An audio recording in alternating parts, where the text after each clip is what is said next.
Bismillahirrahmanirrahim. Assalamualaikum warahmatullahi wabarakatuh. Oke, saya Atesa Aryaningsih akan memulai presentasi pada mata kuliah pengendalian hayati dengan tema parasitoid.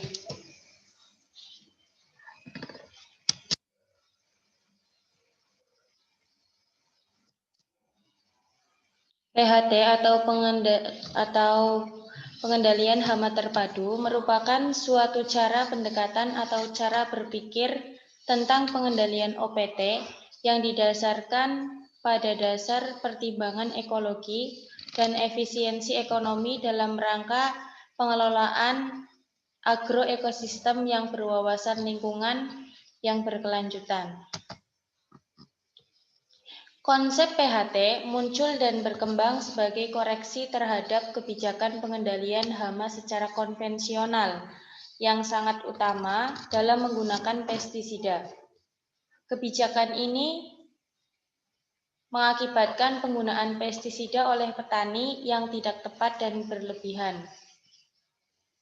Dengan cara ini dapat meningkatkan biaya produksi dan mengakibatkan dampak samping yang merugikan terhadap lingkungan dan kesehatan petani itu sendiri maupun masyarakat secara luas. Pengendalian hayati sangat dilatar belakangi oleh berbagai pengetahuan dasar ekologi, terutama teori tentang pengaturan populasi oleh pengendali alami dan keseimbangan ekosistem. Pengendalian hayati merupakan komponen yang penting. Dalam pengendalian hayati, yaitu terdapat musuh alami atau strategi dalam pemanfaatannya melibatkan ada 3 unsur. Yang pertama parasitoid, yang kedua predator, dan yang ketiga adalah patogen. Prinsip pengendalian hayati. Memanfaatkan musuh-musuh alaminya atau agen pengendali biologi seperti predator, parasit, dan patogen. Pengendalian hayati buatan dilakukan perbanyakan musuh alami di laboratorium. Pengendalian hayati secara alami, proses pengendalian berjalan sendiri tanpa campur tangan manusia. Pengendalian hayati dalam pengertian ekologi didefinisikan sebagai pengaturan populasi organisme dengan musuh-musuh alam, hingga kepadatan populasi organisme tersebut berada di bawah rata-ratanya dibandingkan bila tanpa pengendalian.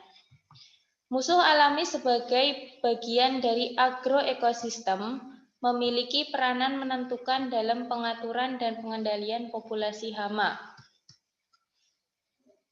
Adapun keuntungan pengendalian hayati, yang pertama aman.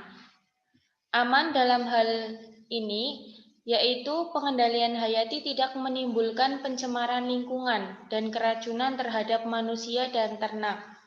Yang kedua, tidak menyebabkan resistensi hama. Yang ketiga, musuh alami bekerja secara selektif terhadap inang atau mangsanya. Dan yang terakhir, bersifat permanen untuk jangka waktu panjang dan relatif murah. Selain memiliki beberapa kelebihan, pengendalian hayati memiliki kelemahan dalam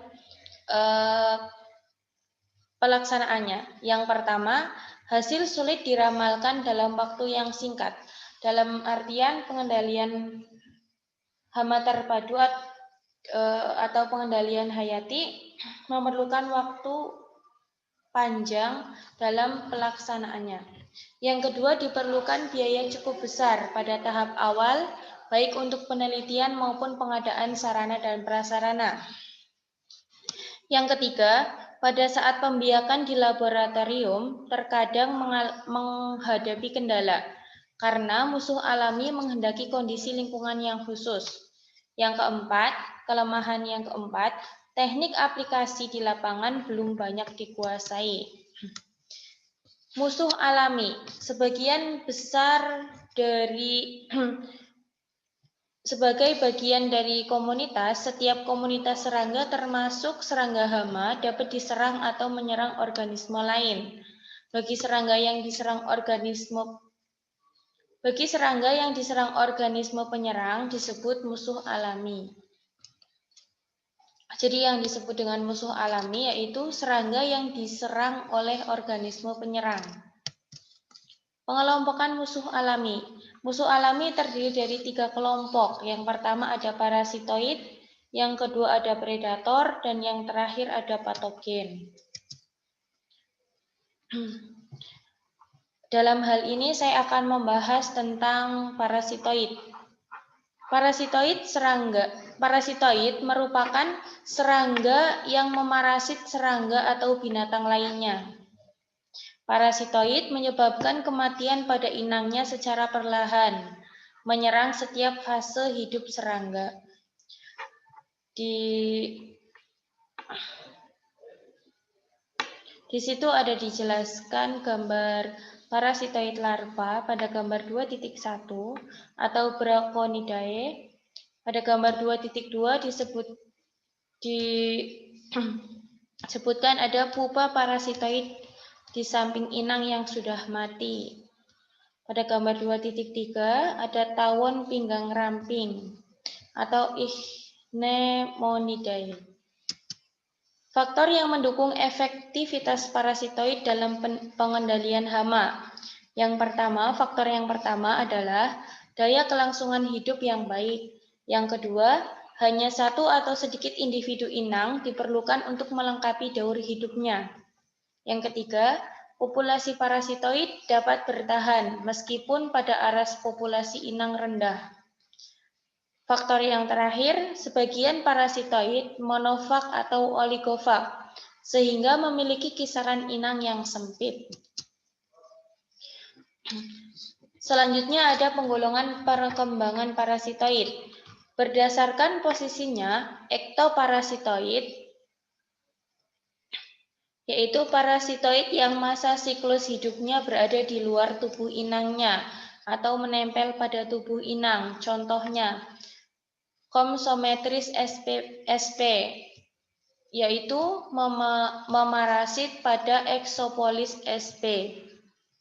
Yang kedua ada endoparasitoid atau parasitoid yang berkembang dalam tubuh inang. Contohnya, Leishmania bicolor yang memarasit pada telur Secava sp. Berdasarkan fase tumbuh inang yang diserang. Yang pertama ada parasitoid telur, yaitu parasit yang menyerang inang pada fase telur, bersifat endoparasit, contohnya Anagrus octabilis atau wereng coklat.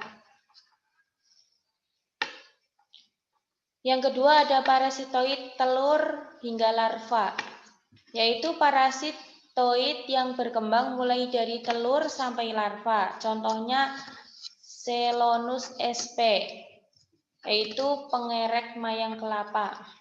Yang ketiga ada parasitoid pada larva, yaitu parasit yang menyerang inang yang berada pada fase larva atau ulat.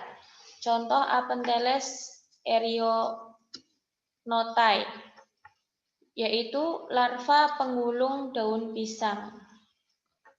Yang keempat ada parasitoid larva hingga pupa, yaitu parasit yang berkembang mulai dari larva sampai pupa. Contoh Tetrosticus brontispae atau pada Rontispa. Yang kelima ada parasitoid pupa, yaitu parasit yang menyerang inang yang berada pada fase pupa atau kepompong. Contoh Ophius sp, yaitu pada kepompong lalat buah. Yang keenam ada parasitoid imago, yaitu parasit yang menyerang inang yang berada pada fase imago atau serangga dewasa. Contoh Apithys chrysompali, yaitu pada Apidiotus destructor. Hubungan dan perilaku parasitoid. Yang pertama ada koinoboin atau koinopitik, yaitu parasitoid yang membiarkan inangnya tetap hidup setelah terparasit. Yang kedua ada idiobion atau idiopitik, yaitu parasitoid yang inangnya mengalami paralisis permanen atau terbunuh setelah terparasit. Yang ketiga, ada superparasitisme, yaitu satu inang terparasit oleh lebih dari satu betina parasitoid dari spesies yang sama. Yang keempat, yang terakhir ada multiparasitisme, yaitu satu inang terparasit oleh lebih dari satu betina parasitoid dari spesies yang berbeda. Di situ disebutkan ada gambar yang pertama yaitu Salsidiae. Gambar ketiga menunjukkan Trichogrammatidae. Gambar keempat dan kelima ada Isemonidae. Dan gambar terakhir ada Solitidae. Yang selanjutnya ada Braconidae. Ordo dan famili penting pada kelas Insecta. Yang pertama sebagai predator, yaitu Ordo Odonata, Orthoptera, Hemiptera, Coleoptera, Diptera, Hymenoptera, famili Coccinellidae, Grillidae, dan Formicidae. Yang selanjutnya ada ordo dan famili penting pada kelas Insecta sebagai parasitoid, yaitu antara lain ordo Diptera, Hymenoptera, famili Tacinidae, Braconidae, Isemonidae, Trichogrammatidae, Ensirtidae, dan Elopidae. Nilai relatif predator dan parasitoid sebagai agensi hayati, yaitu pada predator lebih dari satu mangsa, sedangkan parasitoid hanya satu inang. Dari 95 spesies serangga entomorf yang dilepaskan, yang berhasil sebagai agen hayati adalah 81 spesies parasitoid dan 14 spesies predator. Parasitoid merupakan pencarian inang oleh imago bersayap, sedangkan predator merupakan larva dan atau imago. Jika mangsa sedikit atau jarang, dapat jadi hambatan. Jika mangsa berkelompok lebih efektif. Spesifik versus predator atau parasitoid generalis. Spesifik lebih cepat menurunkan populasi target. Sedangkan generalis dapat beradaptasi lebih baik pada saat populasi target rendah. Yang terakhir, ras atau strain dari predator atau parasitoid. Ras atau strain yang berbeda dapat mempengaruhi efektivitas. Selanjutnya ada beberapa pertanyaan. Yang pertama, jelaskan perbedaan parasitoid dengan parasit pada umumnya.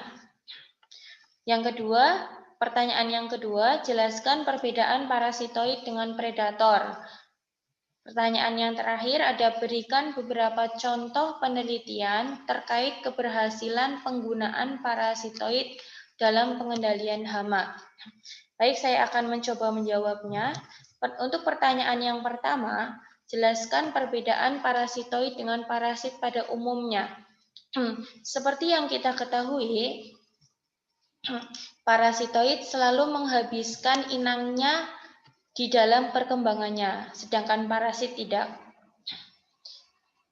Inang parasitoid adalah serangga juga, sedangkan parasit tidak. Ukuran tubuh parasitoid bisa lebih kecil atau sama dengan inangnya, sedangkan parasit pasti lebih kecil dari inangnya. Perbedaan yang keempat, parasitoid dewasa tidak melakukan aktivitas parasitasi, akan tetapi hanya pada stadia pradewasa. Sedangkan parasit seluruh stadia melakukan parasitasi. Perbedaan yang kelima, parasitoid hanya berkembang pada satu inang dalam siklus hidupnya, sedangkan parasit tidak. Perbedaan yang terakhir umumnya adalah serangga ordo Hymenoptera dan Diptera. Untuk pertanyaan yang kedua, jelaskan perbedaan parasitoid dengan predator.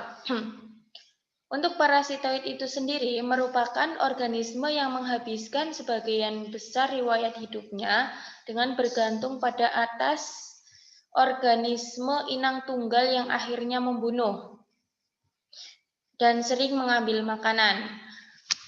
Dalam proses itu, kemudian parasitoid mirip dengan parasit khusus kecuali dalam nasib inang tertentu. Dalam hubungan parasit khusus, parasit dan inang hidup berdampingan tanpa kerusakan mematikan pada inang. Khasnya, parasit mengambil cukup bahan makanan untuk tumbuh tanpa mencegah inang berkembang biak. Dalam hubungan parasitoid, inang dibunuh, normalnya sebelum melahirkan keturunan. Parasitoid juga sering berkembang bersama dengan inangnya. Banyak biolog yang menggunakan istilah parasitoid untuk hanya merujuk pada serangga dengan jenis riwayat hidup seperti ini. Namun, beberapa orang berpendapat istilah ini mesti digunakan lebih luas untuk mencakup nematoda parasit, kumbang penggerak benih, bakteri dan virus tertentu, atau misbakteriofag, dan semuanya harus menghancurkan inangnya. Adapun beberapa macam parasitoid diantaranya yaitu spesies parasitoid soliter, parasitoid gregarius, dan parasitoid primer. Spesies parasitoid soliter adalah spesies parasitoid yang melangsungkan hidupnya secara sempurna dalam satu inang. Sisanya yang lain terbunuh oleh yang berhasil hidup bila lebih dari satu telur diletakkan dalam inang. Contoh parasitoid soliter antara lain Sarops sp. atau berasal dari famili Ichneumonidae dan lalat Tachynidae adalah parasitoid soliter. Banyak jenis lebah ichnemoid merupakan parasitoid soliter. Spesies parasitoid gregarius adalah spesies parasitoid yang melangsungkan hidupnya lebih dari satu individu dalam satu inang.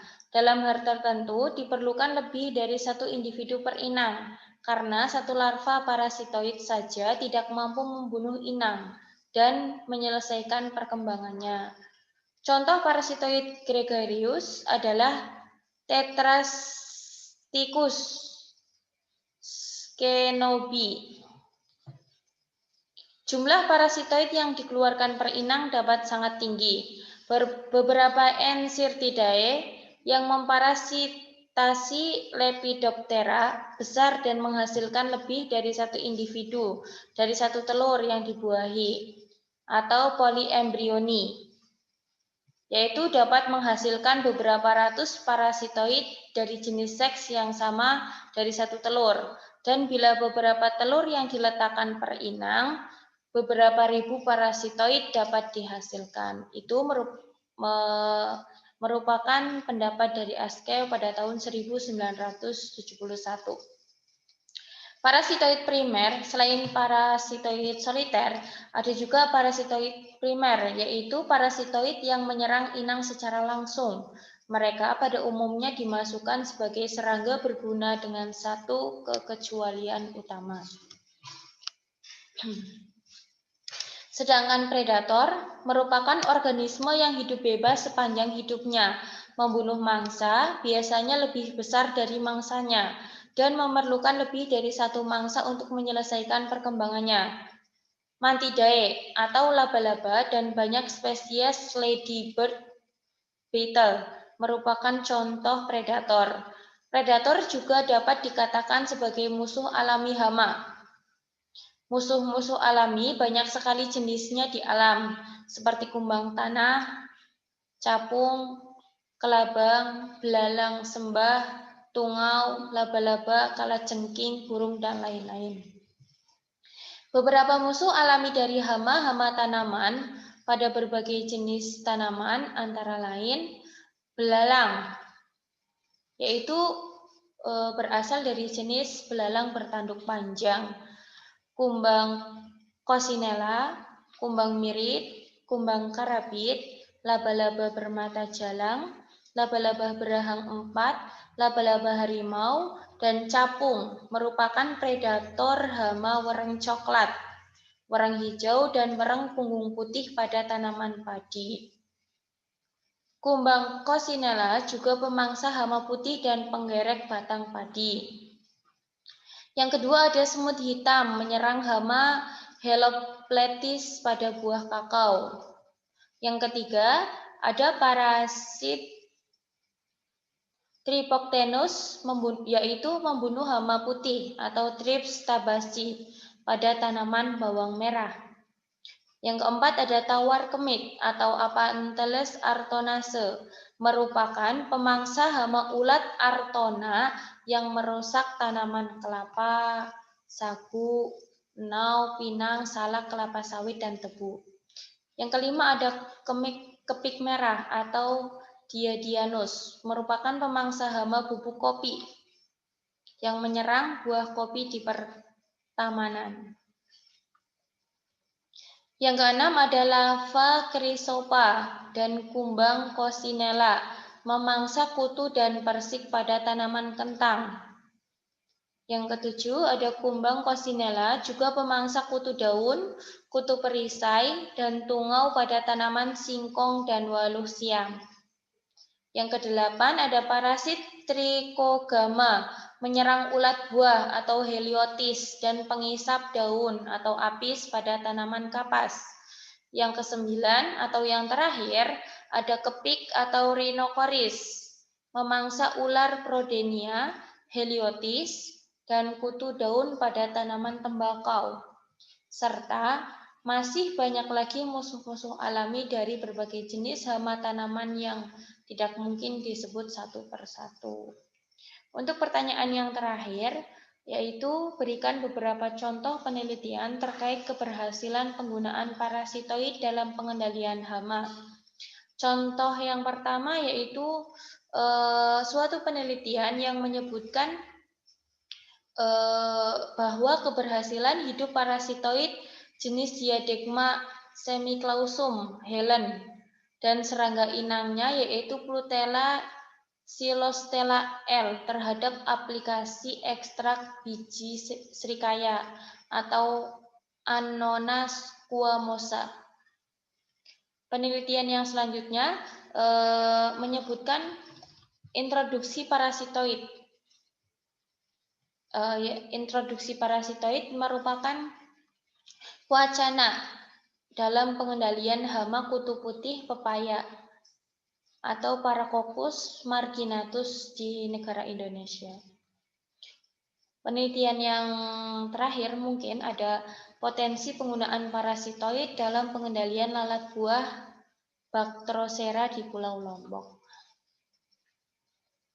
Mungkin cukup sekian yang dapat saya sampaikan.